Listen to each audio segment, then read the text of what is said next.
Behind home plate, we bringing it to them all day. All day. You know what's up? Welcome to Birdland.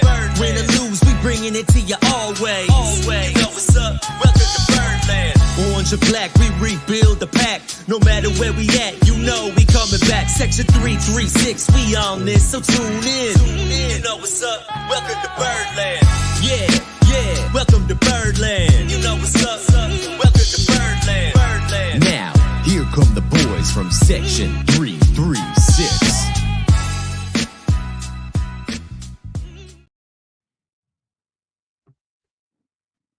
Ladies and gentlemen, boys and girls, Baltimore sports fans of all ages, welcome to Section 336, Next Generation Baltimore Sports Talk. I am your daily sitting host, Matt Soroka. As always, I'm joined by the button lover, Josh Soroka. Hey, Matt, how you doing? You're a little distracted running through your intro there, it sounds like. I got a lot going on in this household. This is somehow over the past 6 months, it seems like every night my kid's bedtime gets pushed to 5 minutes later, 5 minutes later, 5 minutes later.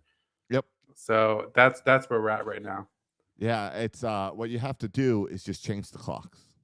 Oh, is that the key? Yeah, and then you tell them, oh, it's 7:30 when really it's 8:30 or whatever, other way around. It's 8:30 when it's 7:30. Yeah. Now, you got to remember what the real time is, but you got little kids. They won't know the difference. Yeah, that might get complicated, like getting out the door for school and stuff. But yeah, I'll take that into consideration. Well, and now... No, you're going to have to adjust it like after they go to bed, put it back to normal time. When they get when they're at school, push it back. You got to adjust. Well, really, the main problem now, honestly, is these baseball games. Casas stays up. You know, usually we start the bedroom at 7. Now we got to start the bedroom routine at 8 because he wants to stay up and watch a few innings, and I want to watch a few innings with him. Right. So it's just right. And when it's a good game, when the Orioles are on fire, it's like, I don't want to go to bed, Dad. I want to see Kowser's 5th home run. And I don't want to put him to bed. Right. So we're on the same page there. Yeah, I get it. I thought you were talking about Little League baseball games because I do have a problem with Little League baseball games where they are scheduling them like too late at night for 10-year-olds. Yeah, I agree. In my opinion. I completely agree. We have 2 games. The second game starts at 7:15. And so best case scenario, we're out of there at 8:30. Okay. And that's my complaint too, is we have games at 7. Best case, we're out of there at 8:30. Yeah. And I think that's too late. And so Sass, who normally goes to bed at 7:30, now we're looking at 9 o'clock. Yeah, exactly. And I'm looking at half hour home. You're all dirty and sweaty. You got to take a shower. You're in bed at 9:30. Yeah. Yeah. Yeah. Yep. Yeah. I'm with right you there. with you. Yeah. All right. That's so dad life right there. Yeah. Has that been how's your weekend been? I know we got lots of Orioles to talk because there's been good and bad in the past week. Yeah, no, we had a really good weekend. It was beautiful weather here in Macon, Georgia. So we went out. They have such great outside places here in Macon too. We went out with the kids to a couple of different places. So we had practice on Saturday morning, and I had a good 7 kids show up. So that was the most we ever had for practice. So yeah, it's been good. Been good over here. That's good. I noticed you've got some new glasses, and I appreciate that your new glasses have little white lines on the side, right where you would tape them if you break them. Was that pre-planned so that way if you break them in the future, you can put some tape on there and no one will notice the difference? No, they're cool. I got them from this website called Zenny, which is great. I got a great deal. Can't beat this deal. Right. The problem is, though, Zenny's all over the ads. So now every time I go to any website, I see Zenny everywhere I go. Yes. Well, that's my downside. That's anything you buy off the internet. Okay. Because I don't buy very much stuff on the internet. I made a purchase off the internet last week as well. Okay. Because I decided I'm going to pick up a new hobby. All right, what's your new hobby? I've decided that I'm 44 years old, and it's not too old to learn to skateboard. Skateboard? So I got. Do you know what a one wheel is? I don't. Is that what Darren O'Day was riding around? No, I think that's a solo wheel. Okay. Sounds similar to a one wheel. So I got something called a one wheel, and it's like a skateboard. Like this. Okay, yeah, no, that's what O'Day was rocking. Yeah, is it? Yeah, it's a solo wheel. Yeah. All right. I don't know, but it is a motorized skateboard that just has one wheel in the middle, and you have to balance and steer like a skateboard and all. Okay. So I picked one up last week, and I am now 44 years old, going outside every day to teach myself how to ride this thing. I think you were supposed to get like an electric bike. I think that's what people are doing. Getting like electric bikes, not the one wheel. All right. When I look around the neighborhood, it's the electric scooter is what most people my age are getting. Oh, really? Over the bike? Yeah, I'm seeing a lot of the scooters. I think because they just fit in the back seat of the car or whatever. Oh, okay. And they can put the little kids on there to pick them up from the bus stop. You can put kids on the scooter? Yeah. All right. Yeah. So like my wife got a scooter, but I decided no. I think these things are cool. I've always wanted to try one of these. I'm gonna get this one wheel thing. All right. So I've been teaching myself. First day I got it out, I had a big crash. Smashed into the ground. Are you all geared up? You got the helmet, the elbow? No, nothing at all. Okay. Nothing at all. Okay, that's how you guys roll in Florida. I got a little banged up on that first day. But now I'm like 3 days in, and today I rode it around, I don't know, maybe 2 miles around the neighborhood. No issues. I got up to speed. I got up to like the 19 kilometers per hour, it said. Whoa. Yeah, I'm moving pretty fast on it. It sounds fast. How to change it to miles per hour versus I don't know what that means. That sounds fast. But I've got it. I'm able to turn. I'm able to go up and down. I'm moving pretty good on it now. But I'm pretty impressed. I'm pretty happy with myself as 44 years old, teaching myself how to balance on this thing. Yeah, good for you. That thing might kill you, but in the meantime, have a good time. Yeah. No, I see videos and there's people like taking them like through woods and on the beach and jumps and all this stuff. I'm just trying to ride it to the mailbox. Yeah. That was today. I successfully rode it to the mailbox and back, and I was happy with myself. Yeah. I've been noticing if I sit for more than 10 minutes and I stand up, my back really hurts. But I'm glad you're into that solo wheel. That's cool. Yeah. I don't know if it's like a whole midlife crisis thing or whatever, but I've decided I need to get outside more. I need to do more, not necessarily exercise, but just enjoy the outdoors. So this is my attempt. And it's cheaper than a Corvette. So and we've been playing pickleball. And that's like, it's at the entrance of the community, and I'm tired of driving the car all the way up there. So this way, Kelly and I can just go up there. She's on her scooter. I'm on my one wheel, and we ride up to play pickleball.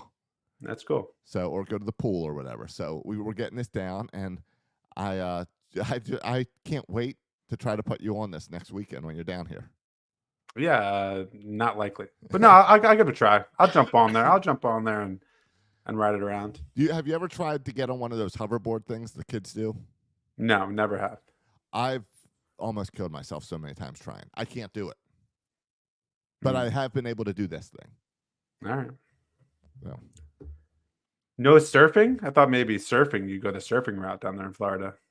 This is supposed to be like snowboarding. So maybe that's the next step, surfing? They say this is just like snowboarding. Have you ever snowboarded? No, just skied. All right. I have like once or twice. Okay. And I never took lessons. I just fell down the hill a bunch until, eventually I'm not falling as much this time. Yeah. I could never, even in skiing, figure out how to turn or slow down. So I would just go straight downhill until I was going so fast that I thought I would die. Then I'd fall over on purpose, get up and do it again, and do that the entire way down the hill. Yeah, but that was my skiing technique. And my snowboarding technique was to fall until eventually, I've got this. I'm going down the hill and not falling, and then I fall.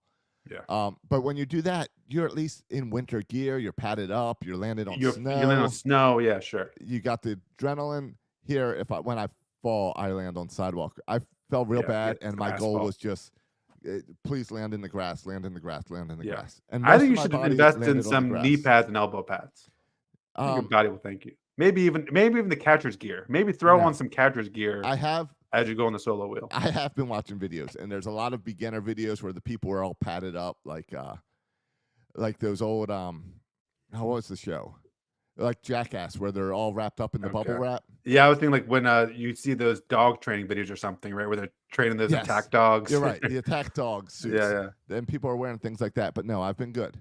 I think I've got it down. I'm sure I'm going to fall again. Hopefully, I don't pull a zany Burt Rohde and break my leg, but at least it won't be doing something silly like roller skating. Yeah, you can hurt doing anything. So, as the zany one has showed us, I hope Jackson Holiday is not doing a solo wheel. I want to be too smart with his career ahead of him. No, I mean, if you want to use that to transition to the Orioles, no. I think the Orioles are young, and they're in a lot better shape than me. Though the way Jackson Holiday swings the bat doesn't seem like sometimes where he's standing on a solo wheel in the batter's box, swinging and missing. No? Are you ready to send Jackson Holiday down, Josh? Only No. one hit. No. He was 0 for 13, I believe, before that first hit. Yeah. And you could see him pressing before that hit, where he was trying to hit anything. No, I'm not worried about Jackson Holiday.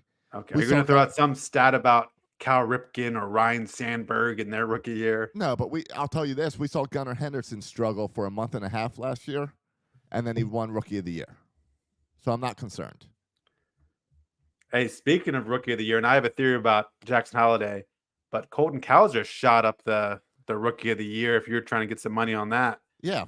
What's that? 4 home runs in 4 games? AL Player of the Week this past week. Not too shabby for a rookie. Yeah. I think he's a little cool today. Yeah. But Josh, if I was a betting man, I'm not. Now is when I would then take and put all my money on Jackson Holiday. He's going to win Rookie of the Year. What's been happening? I still think he's got to be the favorite. Well, he's not. He's dropped way down. And like Colton Cowser is higher than him now. Really? Which I think is insane. I think I put money preseason on Jackson Holiday, but I would definitely. Yeah, go back and double down, Josh. Go back and double down right now. Look at the numbers and go back and double down. Because I've watched. I think all of Birdland has watched every at bat. And I think what happened was, and I saw on Twitter only one person being all over this, and Derek Arnold, Utah Street Report, was all over this. I think it's exactly right. That what happened with Jackson Holiday in his first 13 at bats is that boy Jackson Holiday was getting pitched to. And I think this was a combination of like other pitchers being amped up to pitch against Jackson Holiday, right? Like you don't want to be the guy who gives up the first hit to Jackson Holiday. And then it's partly that because this guy's getting so much hype and that pumps you up as the opposing pitcher. Right. You want to prove the hype wrong. Yeah, but then just look at what he was thrown. And Utah Street Report has been throwing kind of the whatever you call it, the MLB at bat apps with the pitches. Every pitch is dotting the outside. There's been not a single. It's almost like he hasn't gotten a single pitch that has been in the middle of the strike zone, like a good hittable pitch. So I think he just ran into a streak where pitchers were just pitching their butts off against Jackson Holiday and not making any mistakes. And I don't think that, like, I think we all, and this is like a larger point I want to make about the Brewers series, because I saw so many people kind of down on the Orioles because of the Brewers series. And I'm like, what are you guys smoking?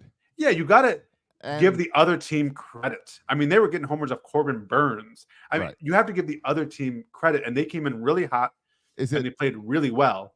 And I think the same thing is true with Jackson Holiday. We focus more on his 0 for 13, where I think the case is more, man, these pitchers pitch their butts off to Jackson Holiday. Yes. But Jackson Holiday, in my mind, is still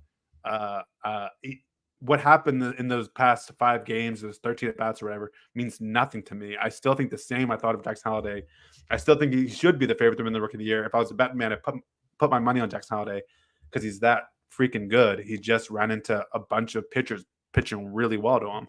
Is it fair? I totally agree with you with Jackson Holiday. But real quick about the Brewers, I cannot remember the last time I've seen a team as cocky as the Brewers. Yeah, what's up with that? It's the Brewers. And what are they cocky about? We're like 12 games into the season, and they've already had 2 bench clears, one with us, one with the Mets.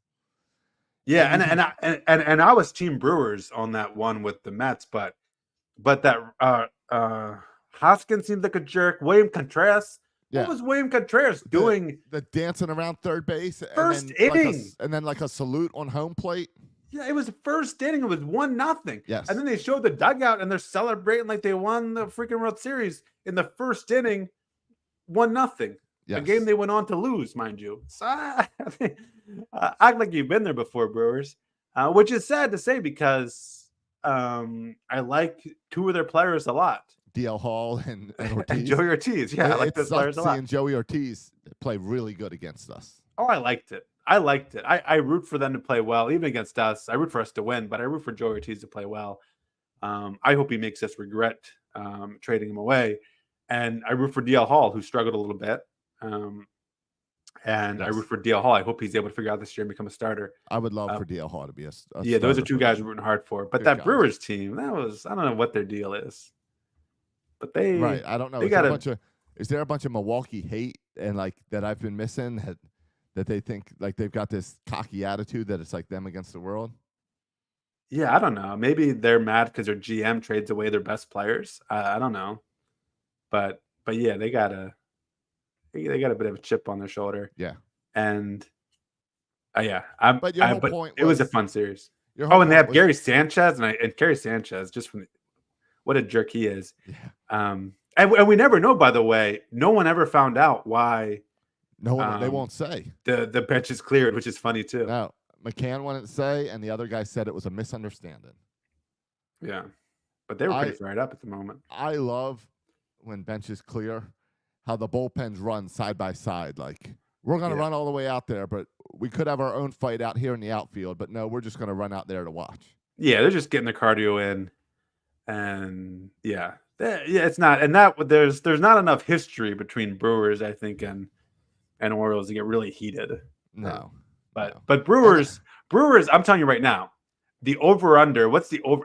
I guess you can bet on the amount of brawls. Put the 6. over or under. What do you think? It's 6? 6. I was going to say 5 for the Brewers because they're going to get in some brouhahas throughout the season, just the way they play. How many does it take for them to get a warning from like Major League Baseball to be like, hey, you guys got to settle this down? Yeah. Well, I don't know about what was the deal with that. And the other one against the Mets, I thought they were in the right. I thought the McDaniel guy was a little bit. He's just, if we're still doing Strawberry of the Week, that second baseman, what was his name? Jeff McDaniel, whatever his name is. He was the Strawberry of the Week for complaining about being slid in too hard. That was a Strawberry move.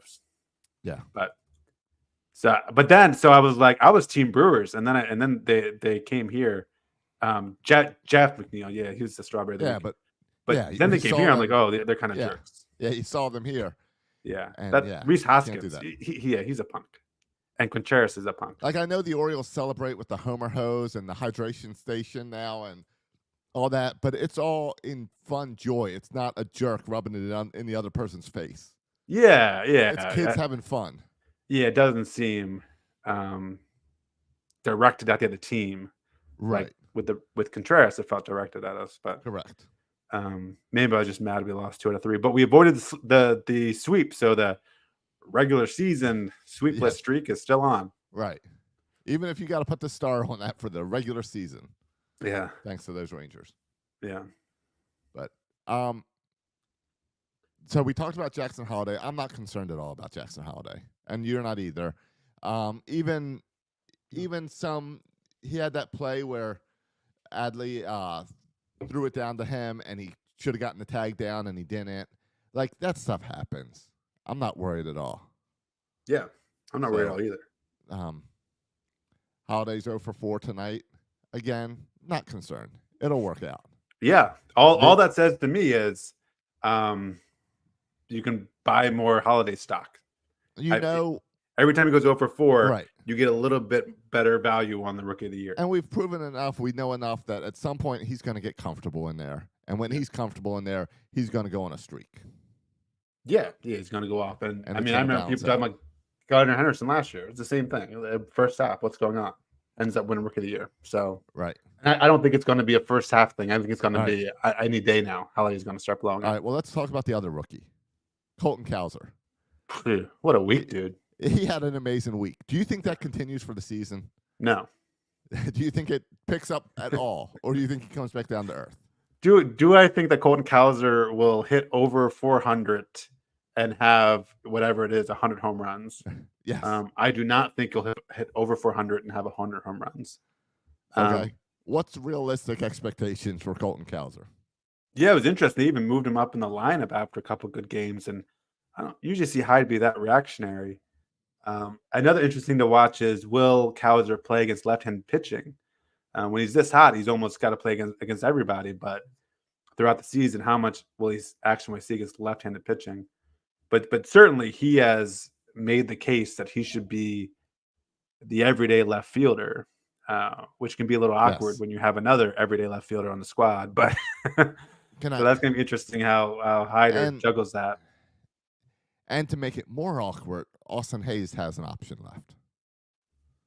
So you could technically demote Austin Hayes to Norfolk. But is it awkward?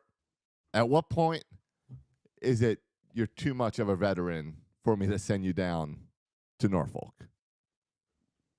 Yeah, it almost seems like you would have to couch it as like a rehab or something. Like let him tweak something, and you're going down for the full month rehab or something. That's what But I was trying to think about this, and I could not come up with another situation like this where we had a player who was a veteran who was really struggling, so we sent him down there. And the only you thing want to I count could think Brian of, Baker?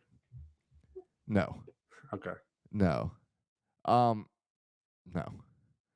And the only thing I could think of was a guy like sending Tyler Wells down last year because he was just worn out. And I couldn't. I think you have to have some type of injury, some type of excuse to get I him mean, out we of the we saw lineup. this with what is it, Alex Manoah with the Blue Jays last year, who really struggled and they were sent down. But then again, that was really also being out of shape.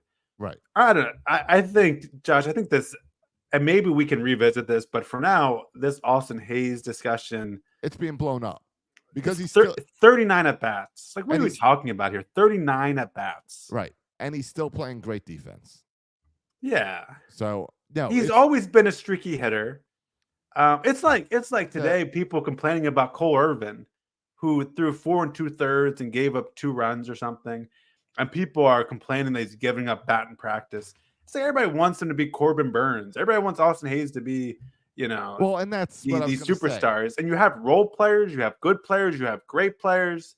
Everyone doesn't have to be elite, right? Everyone doesn't have to be Gunnar Henderson and Adley Rutschman. You have role players too, and that's and okay. you're right. And everyone's streaky. Yeah. Like Cedric Mullins had a real slow start. Now he's starting to bring it together. He's putting it together. Defensively, he's been outstanding the entire season. The catch he made today is unbelievable. And he does those every few weeks, it seems. Yeah. How come no one's talking that Santander is that 180? Does no one want to talk about that? Right. Well, I think the problem is that Colton Cowser just went to the moon.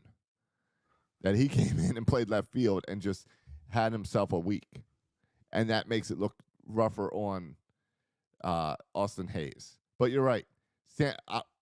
Santander, he's gotten a few home runs, but that's really the difference. Yeah. Well, here's what you have to ask yourself about Austin Hayes, about Ramon Arias, about Jorge Mateo. As we become a better team. I forgot Ramon Urias is on the team. Yeah, as we become a better team and we fill this roster with better players, these everyday players, Austin Hayes, Ramon Arias, Jorge Mateo, are going to transition into being, I think in Hayes, maybe like a platoon situation, only playing against lefties. And in Mateo, same position, only playing against lefties. Ramon Arias playing when someone needs a day off. Right. These are no longer, I'm sorry, like no longer everyday players. Even if Austin Hayes was playing well, this is not even like because Austin Hayes had a bad couple weeks. Even if Austin Hayes is playing well, just because we have Santander and Mullins and Cowser, like just there's not enough playing time for everyone to play every day. There's not enough positions. Right. And so he has to transition to a role player. Now, can Austin Hayes do that? I think we have to find out. Yes, because it's like Urias. I forgot he was on the team because Westbrook has proven that Westbrook's an everyday player. Yeah, Westbrook he's playing hits the ball hard all the time. And hitting the ball hard. He just hits it hard. Yeah. So, and he's clutch. Somehow he's great in clutch situations, which means that's less playing time for Urias. If Cowser continues the way he's been doing it, that hurts playing time for Hayes. When you've got Kerstead still crushing the ball down to Norfolk, that puts pressure on Hayes. It's a tough situation for these veterans if you're not struggling, even in that small sample size of 40 plate appearances, when everyone else has that same small sample size and the future's looking bright. Yeah, and that's also why, honestly, I don't think the Kerstead, Mayo, Norby, Stowers, I'm sorry, I don't see them being caught up anytime soon. Because even if you say, okay, I think Kerstad's a little bit better than Hayes right now in their careers, but do you want Kerstad being this platoon guy playing once, a couple times a week? I don't think you want Kerstad in that role. You want him playing every day to get the reps. And so I don't see a path forward for any of the guys, any of those guys right now. There's no spot for No, Mayo. There's not no until- spot for Kerstedt. There's just not right now. No, not without injury. Right. And when you look at a guy like Hayes versus Kerstedt, it's like, well, who do I want in a platoon spot? Who do I want as a late inning defensive replacement? You want Hayes in those defensive situations. And Toronto, if you need it. Yeah, Hayes. And you're like, all right, so Kerstedt might get me a couple knocks, but don't I have enough power in my lineup already? It looks like it this year. That we're crushing the ball. That I can step back that power and allow a few guys to be in this lineup, not for their power, but for their defense on the field. And I think people really like to take defense for granted and think that anyone can play these positions. And you just have to worry about the bats and line up based on bats. And I think it is. I think it's important to have Hayes and Mullins in this left field, center field, especially for home games. I think. Yeah. Where's Cowser playing tonight? Okay, but Hayes is in the game, right? So Hayes is playing left. So because Santander's not playing. So he's in right field. And the other day he was in right field, I believe, as well. Yeah. And Santander was DHing. Yeah. Because I don't think you want Cowser in left field in Camden Yards. I'd have to look up to see if they I think you do. You do. He was playing center field the other day. Oh, you're right. Never mind. Kerstedt, you don't want in left field. Right. Kerstedt, you don't want in left field. Cowser, you're right. Cowser can play center field. Yeah. Or left field. Yeah. Yes. Sorry. If you're at home, center and left is the same position. You need a guy with lots of range and a good arm. Yeah. If you just look, and you mentioned the offense, this lineup from batter 1 to batter 9, like they all hit the ball hard. Like this is wild, and we knew this was coming. This is not like this has been a slow evolving process for the past 3 years, but it's here. And when Westberg is playing third, and Holiday is second, and you add O'Hearn and Mountcastle and Gunnar, and then whoever you want in the outfield. There is not a spot where guys don't hit the ball hard.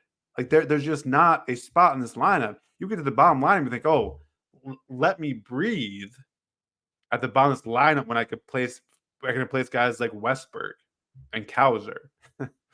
I can breathe now. No, you can't, because they crushed the ball too. We have guys from top, and Mullins.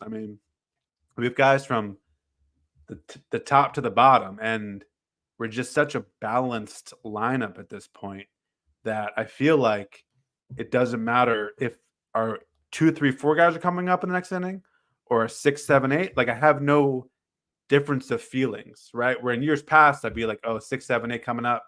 All right, let's see if we can roll the lineup over for the next inning. Now I'm like, it doesn't matter. Like this 6, 7, 8 can score runs just as easily as the 1, 2, 3. It's just such incredible balance in this lineup right now. It's pretty amazing. We're gonna score a lot of runs. And I'm not concerned at this point about the fact that we lost some frustrating games.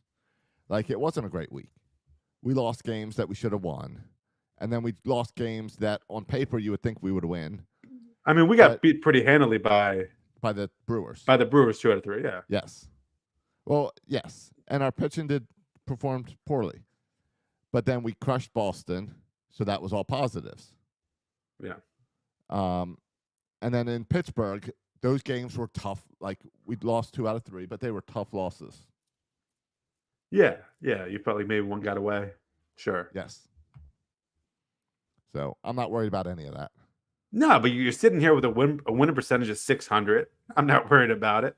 I think some of the teams we've faced have been better than we maybe initially thought they would be.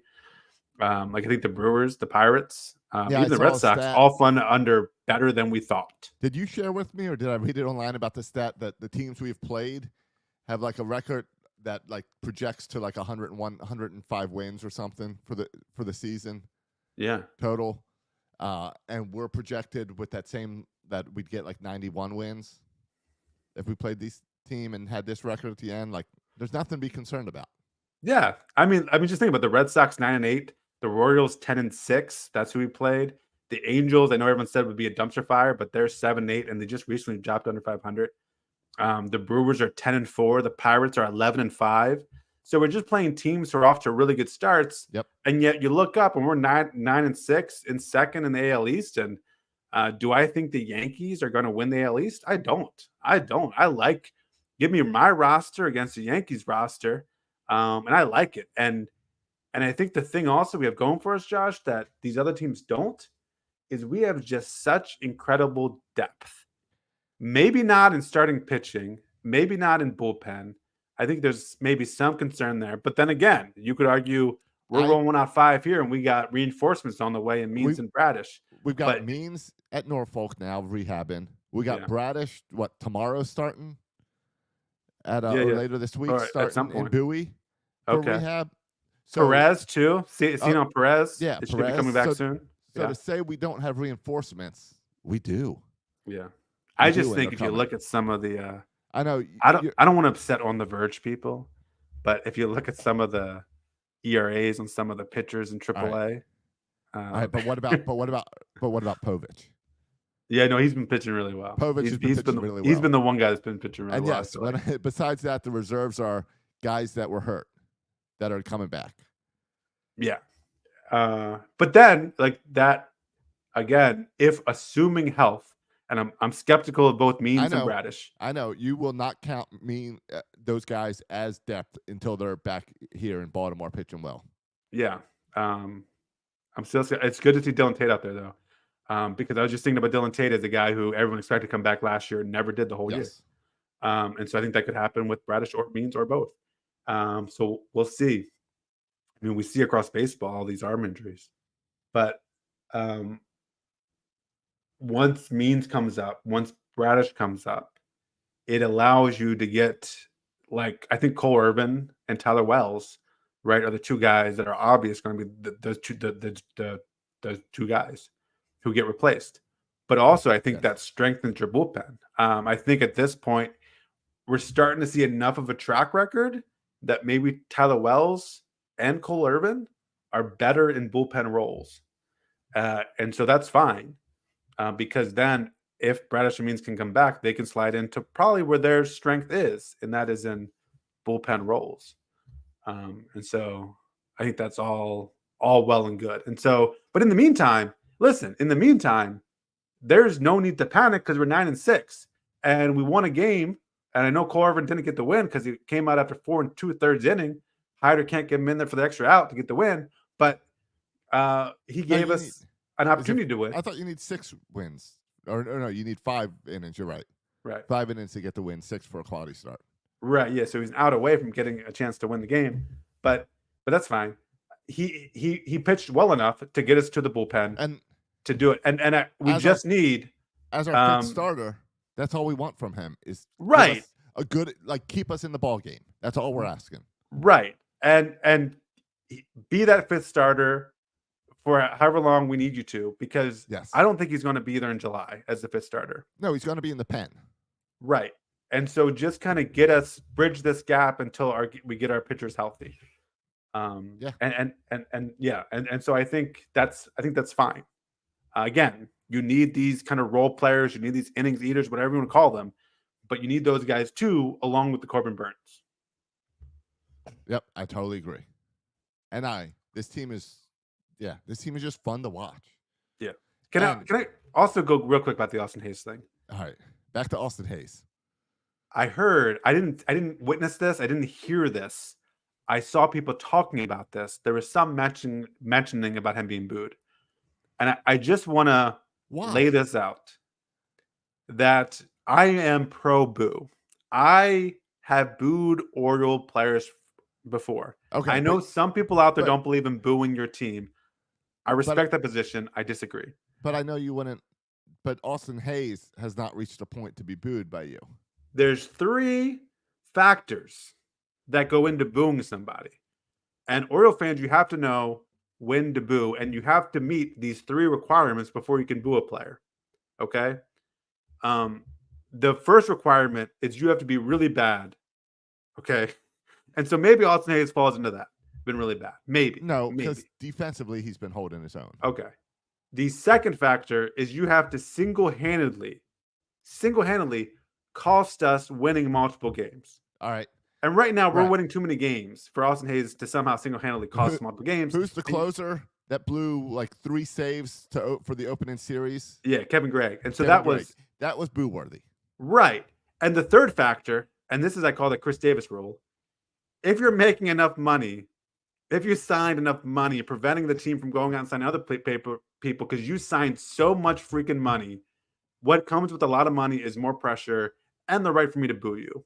So if Austin Hayes signed a $100 million contract in the offseason and was really bad, I would feel okay with booing him. I would be more okay with it. I like your rules to boo. Yeah, those are my 3 criteria to boo somebody. And sometimes something is so extreme that maybe 1 or 2 criterion could push me over the edge.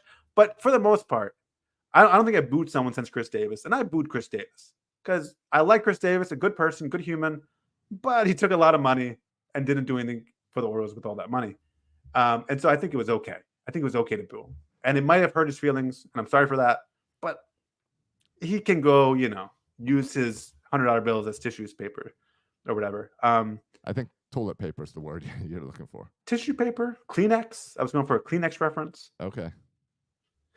So anyway, the Austin Hayes booing is ridiculous because he doesn't, even one criterion on that is questionable. So the idea that you would boo Austin Hayes is redonkulous. The fact that you would boo anyone on this team is really ridiculous at this point, because no one on this team makes any money. So you really can't boo anybody because they don't make any money yet.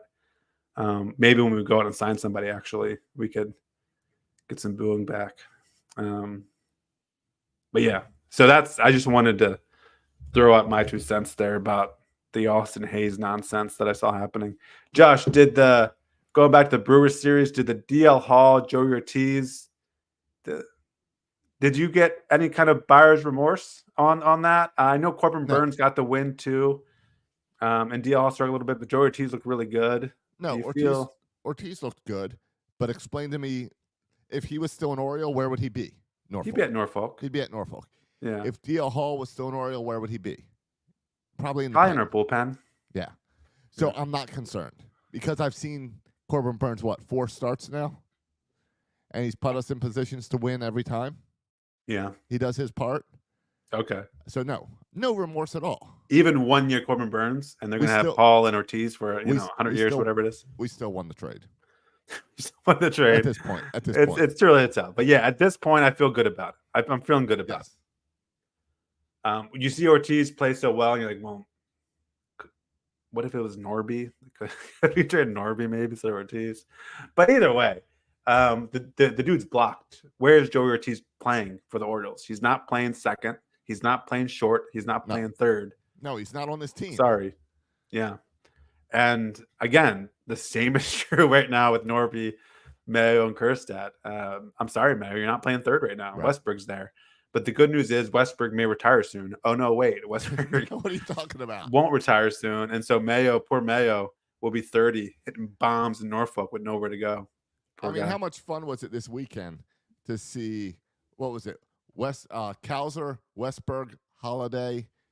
Then you wrap the lineup to Gunnar, Rutschman, where you had 5 guys in their first or second year, basically. First couple years, the whole future of Birdland right there in a row.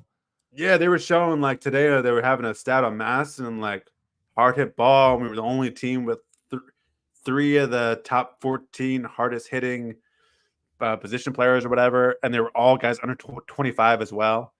So yeah, I mean, it's just, if you look at this lineup's going to be stacked like this year, next year, the year after. Even if we don't do anything, even if we don't re-sign anybody or do whatever, we're going to be stacked for the next 5 years just with who we have. It's wild.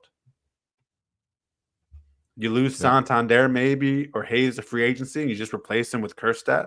What are we talking about here? You lose Mountcastle or something free agency, and you replace him with Mayo. Come on now, it's ridiculous the way this team is set up. You just got to make sure our pitching's there, and man, we're set to do well. Yeah, and I'm not worried. I think we'll be okay. No, there's nothing to worry about at this point. Nothing to worry about. No. Now, if there was, Josh, if there was like a weakness on this team, what would you say? Well, Like, what would be that weakness? the weakness is the bullpen. It's still the bullpen. All season it'll be the bullpen, is what I'd say. But but my question for you would be, what would be the biggest concern? Is there anything on this team? Is there one player that could get hurt and you get concerned? We've seen a lot of arm injuries this year in baseball. A lot of guys suddenly need Tommy John. Is this team, because I look at this team and I'm like, yes, there's lots of guys that losing them would hurt. But this team is so balanced, as you were saying, that there's not one arm that would destroy this team and destroy this season. Yeah, I would say, I mean, if you told me last year that one guy would be Felix Bautista, and now we don't Felix Bautista. Yeah, but we're starting the season without that. I know we had the offseason to address that. And maybe we did, maybe we didn't. Time will tell. But position player-wise, yep. Like, one would argue that Gunnar Henderson is our best position player. Correct. And if he went down, that'd be a huge blow. But Right. then what would happen is Jackson Holiday would probably slide over to shortstop. Yep. And then maybe Connor Norby would slide in at second, or Mateo, however you Or want to do that. You're right, Mateo or Urias. And this team would still be really good. Yes. You get a little concerned with catcher, just because catcher's a hard position. Right. To watch McCann back there every day would not be ideal. So that's if there's one position that lacked immediate AAA depth, that's the one position. Because Basalo is still, I think, a year away. So that would be the one area of concern. But in terms of pitching, no, I think it's bullpen. Coulomb, maybe. I don't know. Like, the bullpen, there's a lot of good players. There's no Bautista. Cano, I guess. Yennier Cano would be the one bullpen arm. If I had to choose one, I would hate to lose the most. Right. But again, it doesn't destroy your team. Right, which I think my argument would be more about there's no elite bullpen guys back there as much as there was last year. But I mean, starting pitching wise, if you look, the biggest blow in this team would be if you lost Rodriguez or Burns. That would be hard to overcome. Is that hard to overcome? I don't Yeah. know. It depends. I think it would be. It depends what Means and Bradish look like when they come back. Does it destroy your season? It sucks. But does it destroy your season? I'm not sure. I mean, we were ready to roll this year up until, right before the season without Burns, right? With Hall in the bullpen, Ortiz not even on the roster. And so, yeah. I mean, you could argue. I mean, I would think if that happens, Josh, if an injury happens to starting pitching, I can almost guarantee you that Elias is on the phone and we're going to make a trade for another starter. I would, but again, I think so. Not tomorrow. I think we have to wait and see what Means and Bradish do. Yes. But yeah, I think the point you're making, and this is the point I want to make because it's a 162 game season, it's a long season. Players will get hurt. This is inevitable. And I think the Orioles are better position players wise, but forget about it. Even pitching to a certain extent, I think because we have the ability to even make trades, we have better, chips to make trades than anybody else in baseball. We do. We are in a position to withstand injuries more than other teams. And so if this turns into, with all the injuries this year, if this kind of trickles down and turns into some war of attrition, I think we're built out of depth and we're built in a position to make moves if we need to. So, yeah, I think this team has the makeup to withstand any injuries that come their way. And this team is built, for the long haul. I think that depth is a huge advantage, and I think it's going to be a big deal as we get into, the meat of the season. And you see more injuries and more injuries. Yeah, we're still at the beginning of the season. Yeah, we're just a couple weeks in. Absolutely. And I know I said bullpen's the weakness. Bullpen looked great tonight. Yeah, hits. Four different pitchers in there gave up 5 hits. Yeah, I mean, Coulomb looks good. Cano looks good. Webb looks good. Dylan Tate looks good. So, yeah, the only guy you Jonathan Heasley was sent down. Yeah. I don't know much about Johan Ramirez. But we'll see if that's just a temporary move. Mike Bauman's been a little bit inconsistent, so that's maybe a red flag there. Keegan Aiken has pitched extremely well. Craig Kimbrell makes things a little bit more exciting than I would like sometimes, but he's been good. And so yeah, I think I don't know how our bullpen. Maybe we can look it up how our bullpen stacks against the rest of baseball, but I bet our bullpen is in the upper half of all of baseball. Yeah, I'd have to see. I'm not great at pulling up those stats. Let's see. If only we had like a stat boy. Yeah, I know. We got rid of that. Yeah, wouldn't that be cool? See. I know. Let's see who can find it first. The race right, is well, on. I'm heading over to Fangraphs. All right, I got it. I got it too. We're seventh. Seventh. Why do I have second? And I'm looking at ERA. What stat are you looking at? Oh, I just went to the dashboard overall. How's it sorted? Okay, our ERA, and this is all American League. I'm looking at WAR. Okay, I'm looking at ERA, and we get a 3.26 ERA from our bullpen. First is the Guardians with 1.76. What's interesting is the first 7 teams for top bullpen ERA are the Guardians, Tigers, Twins, Yankees, Athletics. Good for them. What am I? Your stats Mariners. You and I are looking. Your stats are better because I'm looking at 2023 stats. Okay, I'm looking at 2024. Mariners, and then the Orioles are 7th. The first 7 teams in terms of bullpen ERA are in the American League, and then the top team in the National League is the Nationals of all teams with 3.27. So the American League's crushing it in terms of the bullpen. And this is surprising, you never guess who's dead last in bullpen ERA. The Tampa Bay Rays. Oh, did you guess on your first guess? Did you just pull it up? I have it right in front of me. Yeah. Yeah. No, that's and I surprising. wouldn't guess that. I wouldn't guess that because we think of them as a team that's constantly developing pitching. They just find these pitchers anywhere. Yeah. So that's interesting. Yeah. So I mean, 3.19 ERA is outstanding. Yeah. Now our starters rank 17th in all of baseball with a 4.19 ERA. And again, I think we're seeing like there's kind of 2 halves of our starting pitching staff, right? It's Kramer and Rodriguez and Burns, and then there's I think Wells and Irvin, who's kind of hurting our team ERA a little bit. And of course, Red Sox, a starting pitcher ERA of 1.92 is kind of wild with the Red Sox. So curious if they can hold that up. And the Yankees are 4th in starting pitching ERA without Garrett Cole. So that's kind of been wild too. So we'll see what happens there. And that's those are all stats where it's all pitching, and it's going to be interesting to see how pitching balances all that and how that continues as the season goes on with injuries and just. And the Yankees haven't played the Orioles yet, so that's going to hurt their team starting pitching ERA when they play the Orioles.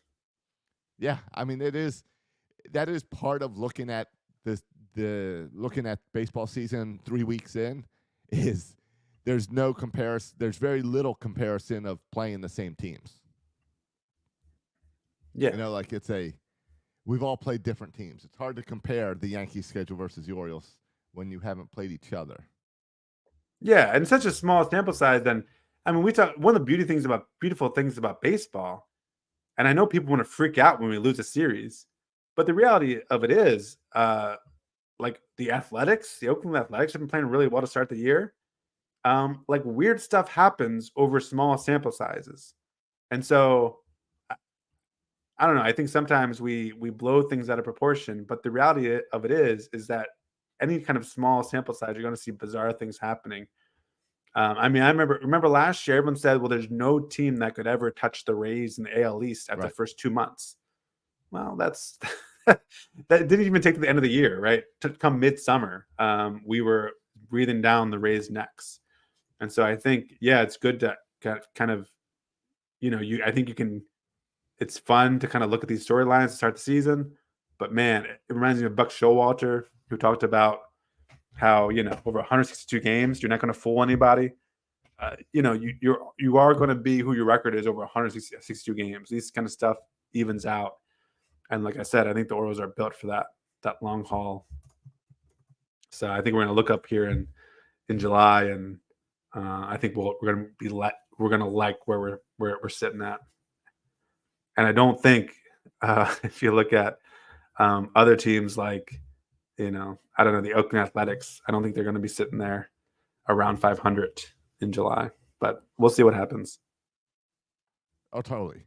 And like I was just looking at our batting average, and we rank 16th as far as batting. Uh-oh, Josh figured out how to look up stats. Here we go, people. I've been playing on Fangraphs. Yeah, like, our offense is great, right? We think our offense is great and outstanding. We're right in the middle. So home runs, we're near the top. Well, that's what I was going to say. With batting average, we're right in the middle. But then you look at home runs, and let's see, we're near the top with home runs. It's not resetting. With home runs, we're number 4. With runs, we're who's up ahead of us? How many home runs we got? We have 23 we have 21 home runs. That's fake news. We got 24 now, Josh. That's not including today's game. All right. Well, the Padres have 23, the Brewers have 23, and the Dodgers have 25. So that might move us up. We're in second now. Okay. All right. Do you know who is at the very bottom of batting average? Who?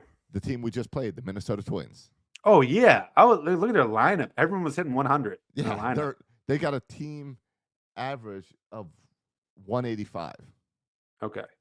Do you know the one team stat for the Orioles, though, that I find a bit odd and maybe concerning? The strikeout rate? It's like 21%. No. But close. All right. What is it? Josh, did you know we are dead last in baseball in an important statistical category, offensive category? And I would think for a Mike Elias team, this would not be the case. Was it like Babbitt or something? Walks. Oh yeah, we have not seen many walks. Dead last in all of baseball with 42 walks. Isn't that surprising when you think you have Adley, who has a really good eye? Well, you look at a guy like Jackson Holliday, who what was the one thing we heard about him all the time? He has a good eye. He has a good eye. He has a good eye. His walk strikeout rate is like equal. He's swinging at everything right now. Oh, stop it. He's not swinging at everything. He is. He's pressing. But like you said at the beginning, he's getting really good pitches. Yeah, really tough pitches. Yeah, but we have 42 walks and 103 strikeouts. That's kind of wild that we have the fewest walks in all of baseball. 7%. Okay, Josh is on Fangraphs over there. I'm just on MLB.com, so I can't get the detailed stats that like you can. But that 7%, is that the worst percentage in baseball too? It is. Correct. Yeah, it's kind of wild. Yeah, it's not where I would have put us. Offensive WAR, we're 10th in baseball. Now, we probably went up after all those home runs today and crushed it today. Josh, here's another stat. I'm about to blow your mind, all right? All right, we have the fewest walks in baseball, right? Okay. Who on this team has the most walks on the Orioles? I would say Anthony Santander. No. Santander has only walked 2 times. Adley Rutschman.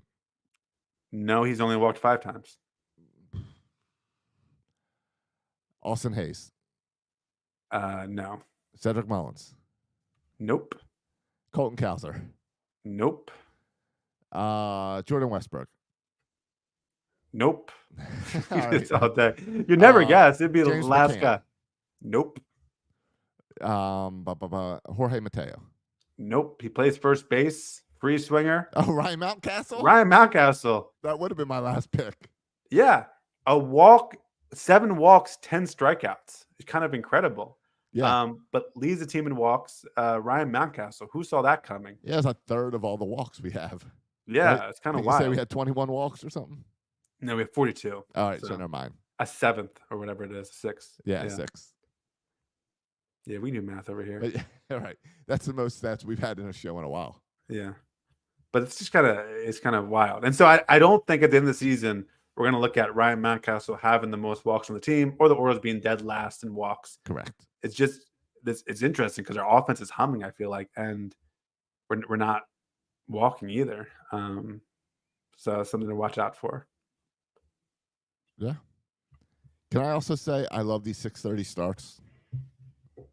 Yeah, me too. I'm the fact that the game's already over tonight.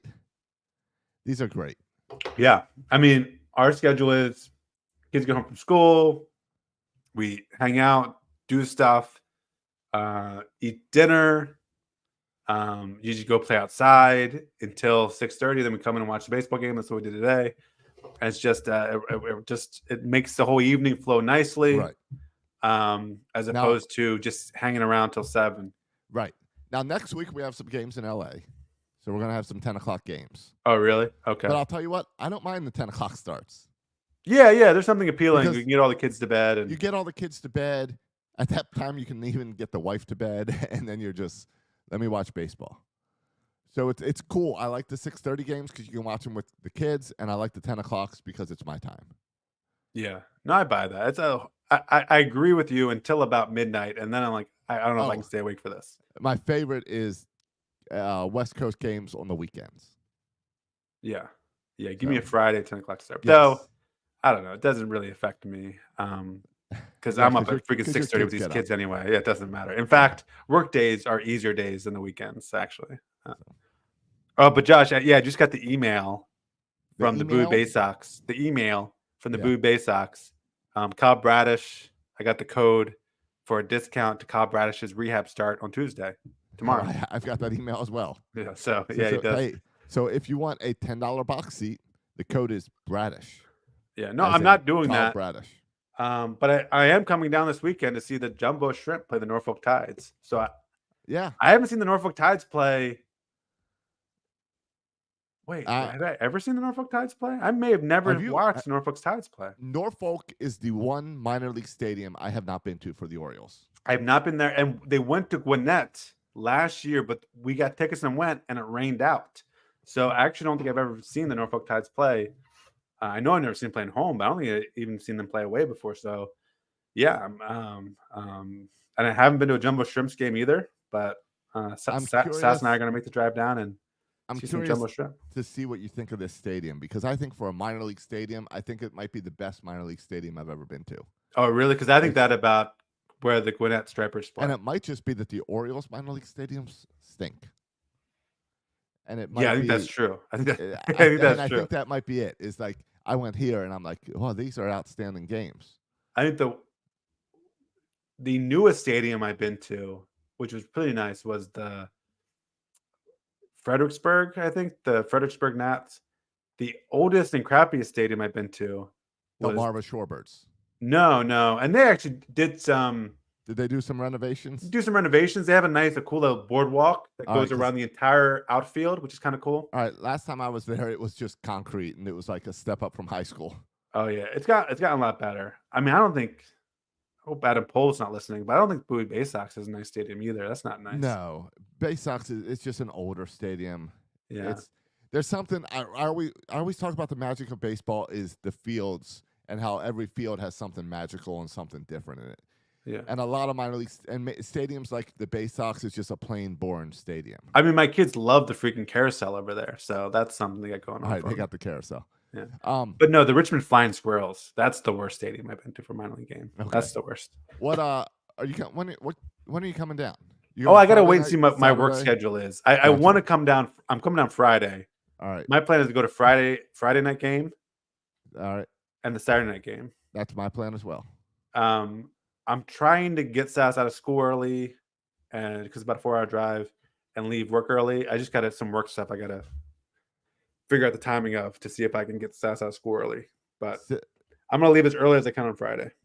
Saturday night is Jumbo Shrimp hockey jersey giveaway. Oh, nice. So that could be fun. Yeah. But yeah, the Tide are there all week. I don't know if anyone else, if we have any other podcast listeners down here in North Florida, but if so, let us know and come hang out with us on Friday and Saturday. Yeah. It's going to be a fun time. Get to see, hopefully, Mayo and Kerstead and Stowers and Norby in person and hit some bombs. That's where I'm going.